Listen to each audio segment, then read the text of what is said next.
of brutes, men who despise you, enslave you, who regiment your lives, tell you what to do, what to think, and what to feel, who drill you, diet you, treat you like cattle, use you as cannon fodder.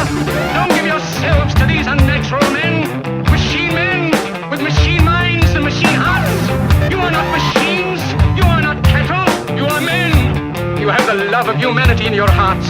You don't hate, only the unloved hate, the unloved and the unnatural. Soldiers, don't fight for slavery, fight for liberty. The 17th chapter of St. Luke it is written, the kingdom of God is within man, not one man nor a group of men, but in all men, in you. Ispod ulica postoji civilizacija, potpuno slobodna pa marginalizacija, koja je promena čoveku danas potrebna da ovaj ludi svet za svakog bude udoban.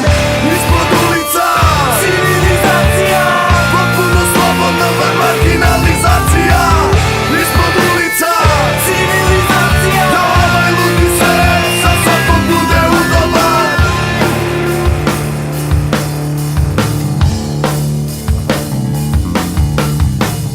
Ispod ulica postoji civilizacija, potpuno slobodna van marginalizacija, koja je promena čoveku danas potrebna da